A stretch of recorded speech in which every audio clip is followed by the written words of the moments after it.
Alright, for today's video I am going to talk about my top 10 favourite characters from the Mass Effect trilogy. These can be members of Shepard's crew, party members, villains, or just NPCs you find throughout the game. And I will drop a spoiler warning here just in case no one's played the game and they don't want some points to be ruined for them. Shouldn't be too bad, but you never know. So that's it, let's jump into the list.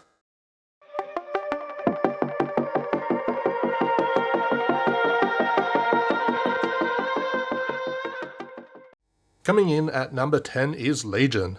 This Geth is the one who shows a whole other side to this AI race.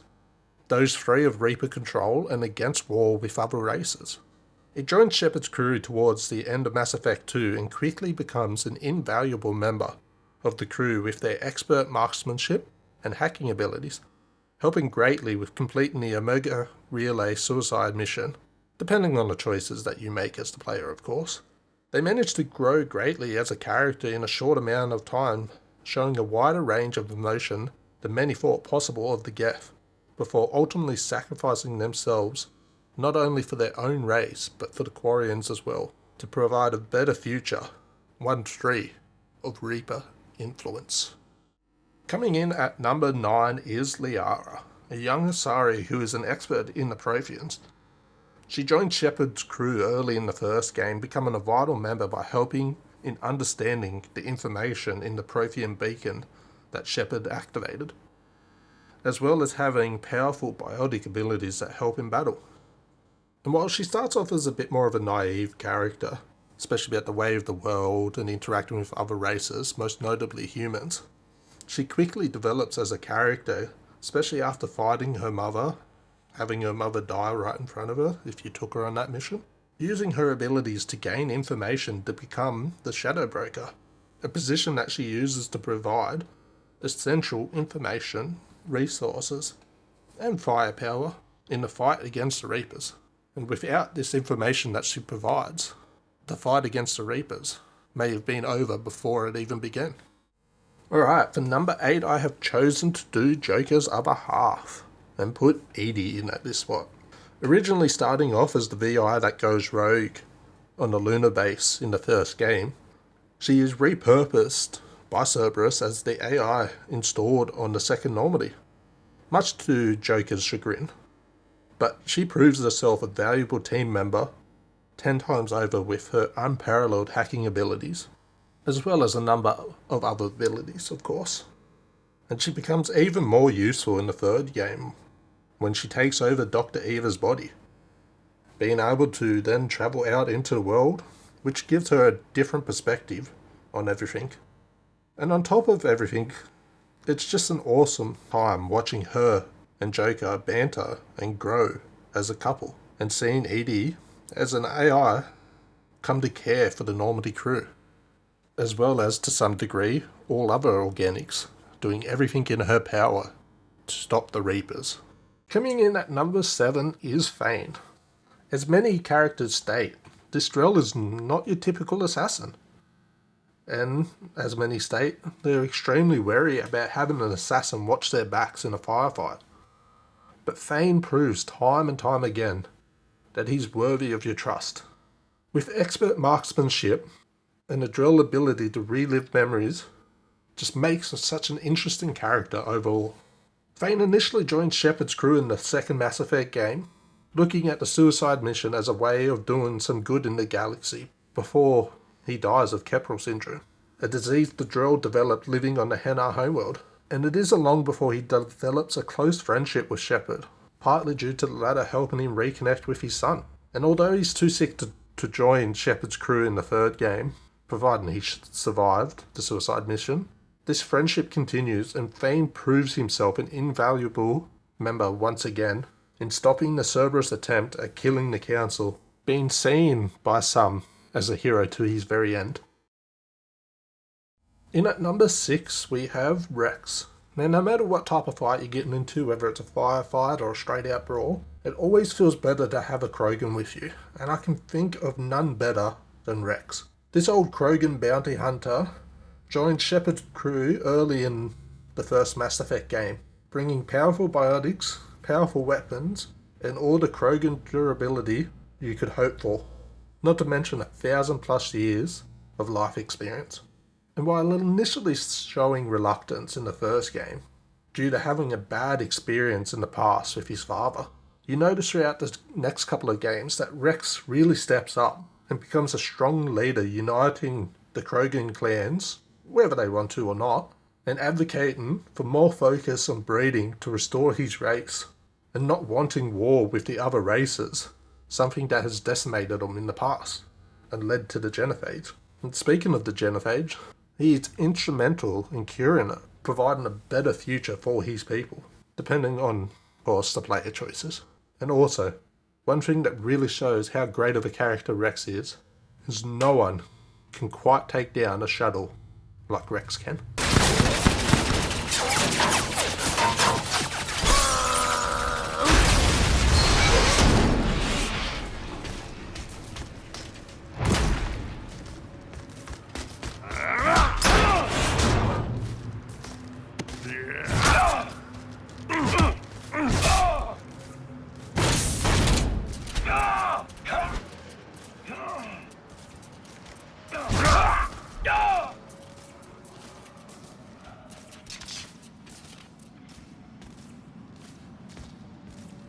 Coming in at number 5 is Mordin Solus.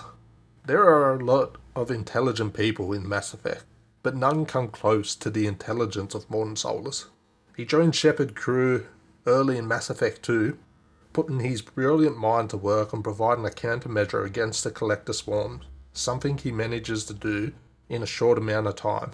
And on top of these tasks, he lends his medical expertise to make sure the crew is in top shape, and also provides fire support in battles, seeing the usefulness of killing an enemy to save people as much as healing those in need.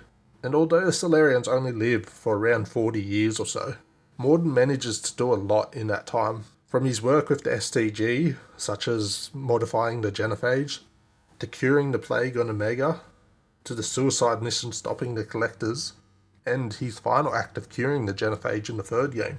One that many would disagree with, maybe look at him as a villain for doing so, but more will look at him as a hero for doing what needed to be done, depending, of course, as always, on the player choices. Plus, it's always a joy just to listen to him sing his version of Gilbert and Sullivan. Just a nice little touch to the character. I know that was important, but you performed Gilbert and Sullivan? I am the very model of a scientist Solarian. I've studied species Turian, Asari, and Batarian. I'm quite good at genetics as a subset of biology because I am an expert, which I know is a tautology. My xenoscience studies range from urban to agrarian. I am the very model of a scientist Solarian.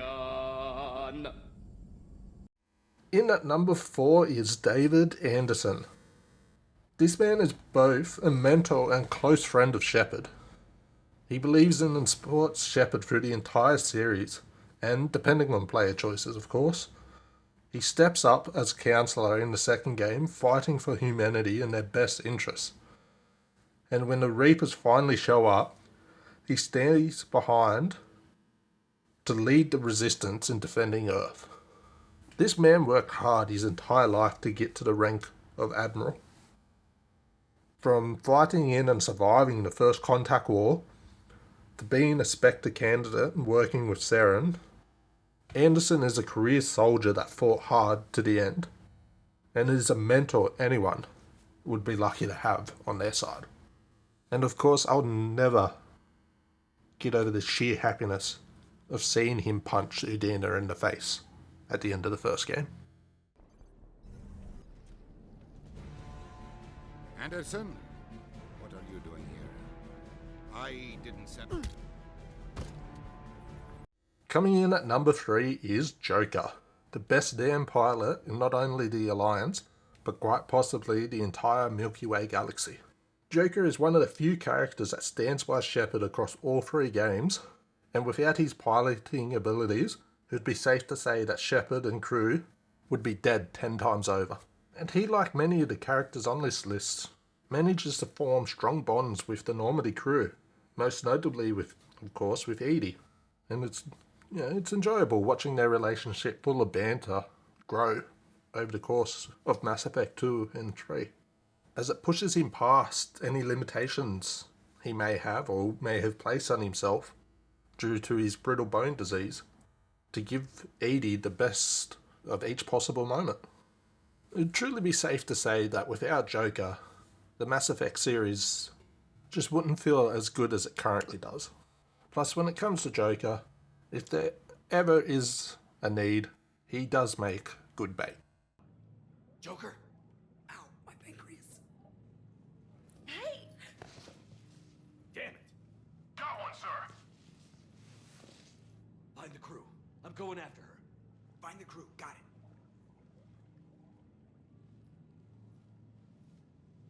Hey.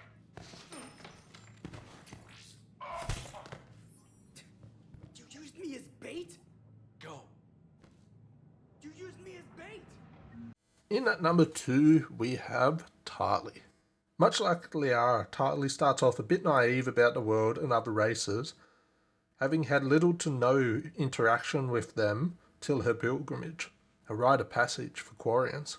But she quickly shows she's willing to step up and do the right thing, helping to provide evidence against Saren, and joining Shepard's crew to fight against the Reapers. She's also one of the few characters who joins Shepard's crew in all the games, providing expert knowledge in ships, Geth, and hacking. And as Jacob puts it, the Normandy just doesn't feel like it runs quite right without Tarly on board. But these aren't her only traits, as she shows herself to be a strong leader, leading expeditions before eventually taking over her father's spot on the Admiralty board and leading her people in a war against the Geth to retake the Quarian homeworld. Though she is more hesitant to outright destroy the Geth than the other admirals are, mostly due to her having a new perspective on them after her interactions with Legion. Overall, Tarly is just a great all-round character, without whom the fight to stop the Reapers and save the galaxy would have never begun. And finally, coming in at number 1, we have none other than Garrus Vakarian, a character I feel many would put on this list. Garrus is one of Shepard's closest friends and a rival in some aspects. He's also, like Joker and Tarly, one of the few characters to join Shepard's crew for the entire trilogy, bringing expert marksmanship, military knowledge, and leadership to the table. He joined Shepard's crew early in the first game, after leaving CSEC due mostly to having all the red tape stopping him from being able to investigate Saren and holding him back from other investigations, believing travelling with Shepard to give him more experience and a different perspective without being held back by all this red tape. And he takes these experiences and knowledge on board, eventually going on to lead his own militia group on Omega, fighting back against all the gangs, criminals, and all the scum of Omega, and eventually going into the third game using his leadership knowledge and knowledge of the Reapers to lead his people against the Reaper threat. Garrus is just a great character for me, and one who I believe Shepard would never have made it as far as they did without, although no matter what, I will always prove I am the better shot than him. I said a tough one. Step aside.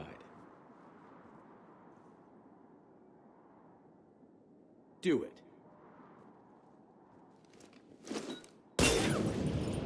Nobody alive, maybe, but technically I died. Yeah, well, next time we'll throw in a herd of rampaging cliques, and that's how you separate the rookies from the pros.